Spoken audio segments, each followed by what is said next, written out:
Well, good morning. It's not so early a start for me today. As you can tell, it's actually light instead of being dark. Most of my jet ski fishing escapades start on the water in the dark, as you probably know. But today is a little bit different. I'm taking you along on a different type of ride. Today is finally come. It's the day that my jet ski pods, the Shoreline Tubbies, are going to be fitted to my FXHO model, my jet ski 2019 model. And it's been about 7 or 8 months in waiting. Actually, I've had the ski since February, and the reason it's taken so long is that the hull shape of the 2019 skis were different, so the tubbies had to be re-engineered, redesigned, new molds made, etc. The person or the company that's actually fitting them is Shoreline Yamaha, and they're in southeast Queensland here in Brisbane.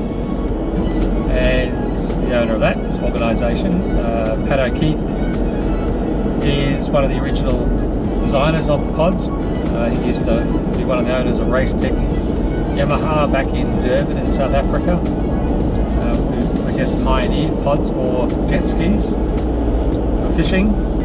And the pods are still made over there in his old business, and he gets them containered over to Australia. So not only did we have to wait for the pods to be designed and molds built, etc., but he had to build, he had to basically, to make it economical, he had to get a container full of pods in. So it's been quite a while in manufacture, and then a container from South Africa to Brisbane here in Australia can take a little bit of time as well. So anyway, they're finally here. I'm going out to see the pods and get them fitted today, and I might take you along for the ride, and let's see how they go on. This is Pat O'Keefe from Shoreline Yamaha, and Pat's one of the original designers of the Shoreline Tubbies and brought jet ski fishing to southeast Queensland, and he's got to tell us the story about how these tubbies came about. Yeah, Paul, it's a little bit of an interesting story, perhaps. It goes back a good couple of years, and when skis were maybe not built as good as what they built nowadays, for stability, rough water ability. So there's always ways and ideas that we had of getting out in the water, with quick ease of getting out in rough conditions. And one was always looking for a better fishing platform.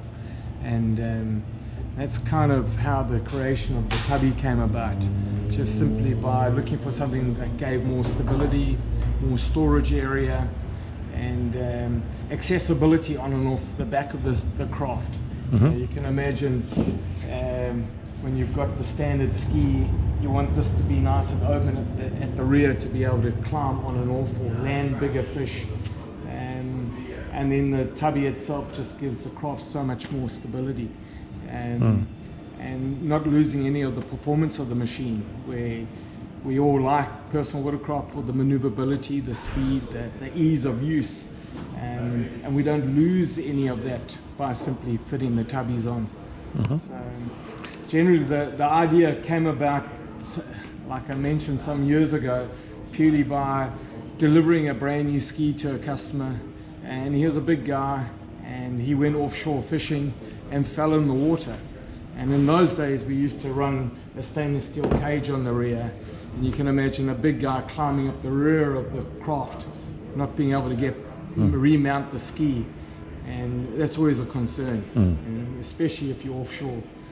And the guy wanted to literally give him the ski back and say, listen, jet ski fishing is not for him. And I knew in my mind there's got to be a better alternative than the cage on the rear. And I always had the idea of air pontoons on the side, and the pontoons I always knew would give the craft more stability, but then you'll never have the packing area or the look of the craft. And that's how the tubby creation came about, was creating something for one particular customer. And the design is very different to what you see now, and this tubby is in its raw form right now, which we're going to be fitting to your ski pole, and we're going to bring it to the next level. So by the end of all of this, you're going to have a fantastic fishing platform, which is going to take your fishing to another level. So getting back to that same gentleman that fell in the water and couldn't get back on, I created a fiberglass shell, very raw in shape and very basic, and he went out and just thoroughly enjoyed it. And we knew we had come about a great idea, and we knew we needed to carry on recreating it, and slowly we got it better and better to what we have it now. So we've got the rescue bottles, one's a live bait tank, one's for putting rescue equipment, right? Then you have obviously the Railblazer fishing holders, the mounting points for putting it on the ski itself, the latches. The mount plate for the toggles, which are mounted below the bond rail. Oh, yep. So there's 4 of each, 2 per side. We've got the loose rod holder tubes, which will be mounted then to the cages that go at the rear of the tubby. And the idea of that is they're not mounted, and we'll go across and we'll weld them on. Every customer is a little bit different in sort of placement and fit, so we put them on right at the end. Railblazers, there's the plumbing here for the live bait well. We've got the 2 lids here for the tackle box covers. There's some skin, some covering skin to protect the hull, so once the tubby goes on there's no chafing. And then we've got the water seal rubber to get the perfect water seal between the tubby and the hull, so you get no water seepage into the footwell. Nothing worse than water splashing on you when you're underway.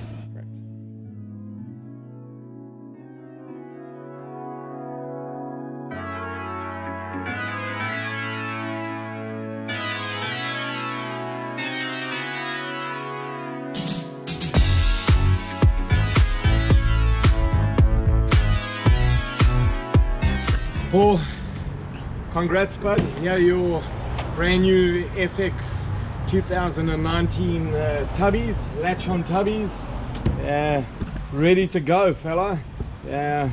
We want to see some big fish on board, so let's just go through the quick design and the features of the FX tubby. If you look at the attention to detail, you know, we've got little FX tubby decal. It's the latch-on system. You've got the quick tackle access box, which is really nice. Put the tackle boxes in there. You've got cup holder. You've got Railblazer adjustable rod holder. What we really like about this attachment is the fact that you can do your rod preparation straight out. Fingertips, or a line of sight, a line of grabbing the rod and preparing your rod right there at your fingertips, so real easy. We've got the cutting boards all rubberized.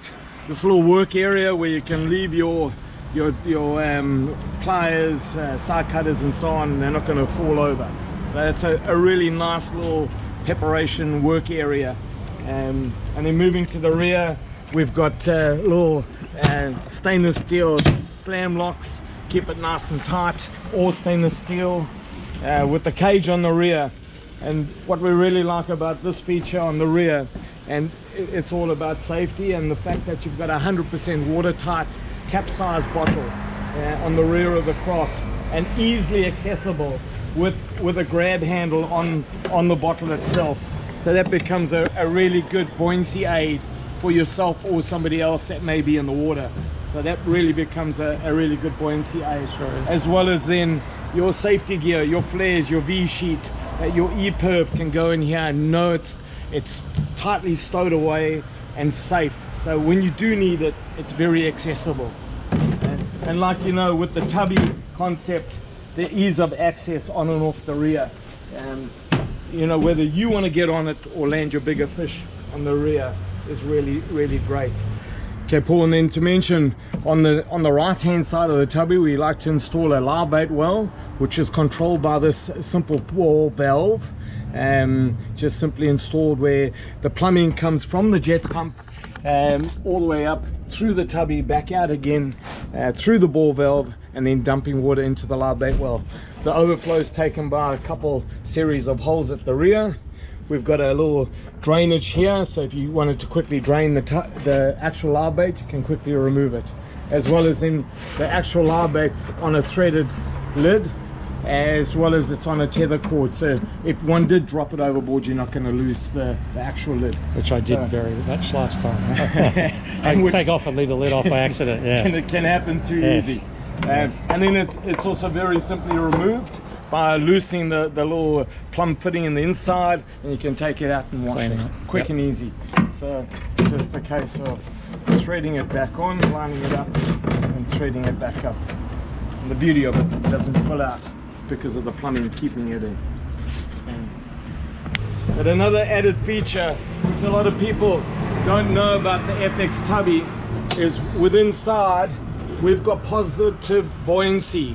So it's foam filled, which is glassed in, which obviously gives it structural strength, but at the same time positive buoyancy. So for example, if you did flood the motor compartment or even the tubby with water, it's always going to stay above the water, which is very, very important. And if you out there needing assistance, you're not going to be under. That's right. And to get them off, you've got two removable. So then, obviously, these are pins that drop in, that pull the tubby down to the hull, with easily removed to remove the tubby, as well as then if we close up here and pull. If you look here, they're the toggles that allow the tubby to pull up to the bond rail. So it's not only is it pulled to the side of the hull, but at the same time it's pulled down by the drop-in pins on the top, which secure it very, very well. And in that, you've got 100% water tightness between the tubby itself, the fiberglass shell, and the bond rail. So you have no water bleeding into the footwell. So when you're underway and running through rough water, there's no chance of water gushing in or squirting into the footwell. So it becomes a lot drier ride. And I had a question. Somebody asked me what happens if you flip one. I know it's going to be almost impossible having owned these before, but what would you do if you ended up if a wave hits you so big that you actually capsized? So through my experience of the tubby concept is probably the only time that we've ever experienced a ski with tubbies on flipping would be in surf conditions, and big surf conditions at that. And the idea is, if you do swim back to the machine and it is upside down, would be to open the lid on both of them.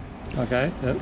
You'll go under, open the lids so that they are completely filled with water, and then you would roll it over just like you would a normal ski. Okay. And with the lid open, it's going to allow the water to drain out as it rolls back over. And then the beauty of it, if now the tubby is filled with, it would have drained out, the high side will drain out, and the low side will then still be full of water. And then by simply riding the ski, you've got the scupper down here, a quick drain scupper duckbill that will drain the water out. Great, well thank you very much for that. It's a great run through. And yeah, we'll see it on the water next very soon. Paul, good luck with it. Thank you very much. And thank you. And all the best with it, and let's see some big fish.